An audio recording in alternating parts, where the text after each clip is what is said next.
Anak. Anak. Nagbukal-bukal pa ang kanunak. Kumukulo pa yung niluto ko na kanin, anak.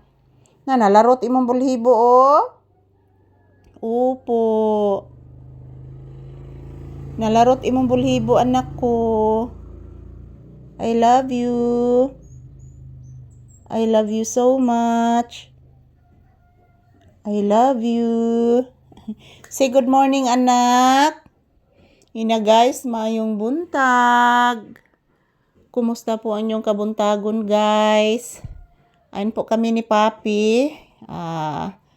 As of now, as this time, dito kami magtambay muna sa loob ng bahay, guys. Kasi po, mainit talaga, guys. So, mamaya, doon na po kami sa tindahan magko-content mamaya. Mamayang afternoon, guys. So, subukan namin mag-content sa labas, guys, dyan sa may veranda. So, sa ngayong umaga, guys, medyo madaladala pa ang kainit ni Risolod sa balay, guys. Ari lang usa ako mag-content ni Papi. So, ayan, nakaupo po ako dito, guys. Malapit po sa mesa. Ayan, ang dami ko pong gamot, oh. Ang dami kong gamot dyan, guys. So, huwag maubos na, guys. Palit na po, guys. Ang saya itong ipalit ani mga palangga nga. Gamay na lang tagkuan ani, guys. So, maayong buntag sa tanan. Kumusta po ang inyong kabuntagon? So, naliliki, guys, oh, sa linog. Naliliki ang akong mga bumbong, guys, tungod sa linog. Grabe, mga palangga.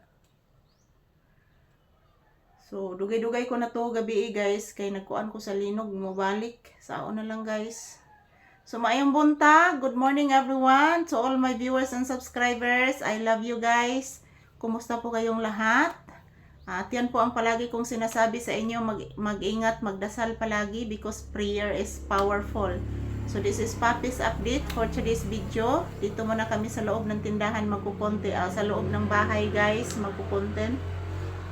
So medyo marami-rami ngayon dumadaan na mga motorsiklo, guys, kasi po payout ngayon sa mga senior.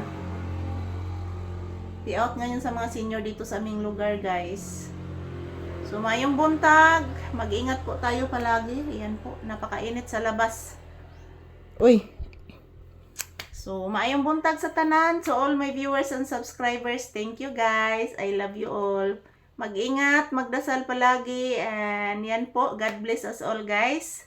So, ayan po si Papi, oh. Nakikinig lang po ito sa akin, guys. Ito po ang aking aura ngayon. Yan. Dito po ako sa upuan. Yan. Yan si Papi, nakikinig lang po ito sa akin, guys. Yan, ino-open ko po yung bintana. Binuksan ko po yung jealousy para makapasok po yung hangin, guys. So, as of now, temporarily dito muna kami sa loob ng bahay, guys. Magtambay. So, siguro karon ikaw man akong video, guys. Ako po itong tanaw ng akong giluto nga kanon, mga palangga, kung naluto na ba. Yan po si Papi, guys, relaxing mode. Yan, ang sarap ng tulog niya kagabi. Yan, relaxing mode lang po muna si Papi ngayon. So, yung pong ulam namin, guys, is still paksiw na isda. So, ako rin ang lutoon. Ako rin na rong kuanon, guys. Ako rin na rong inito ng akong paksiw nga isda, mga palangga. Kay para ikaluto sa among kanon, guys. Ako na ning pakanon si Papi o ang iyang igsuon si Buki. Yung kapatid nito, guys, nandyan po sa labas. Itinatali ko po mga palangga kasi po mayroon po siyang talent. Yung talent po ng kapatid nito, guys, is maghukay ng lupa. Kahit saang area, guys, basta doon siya matutulog, hukayin niya ang lupa. So kaya itinatali ko po. So ayan, ito lang po muna ang aking update ngayon ni Papi. Dito kami sa loob ng bahay muna, guys. And salamat po palagi sa inyong panonood. I love you, guys, and God bless us all. Happy blissful Wednesday.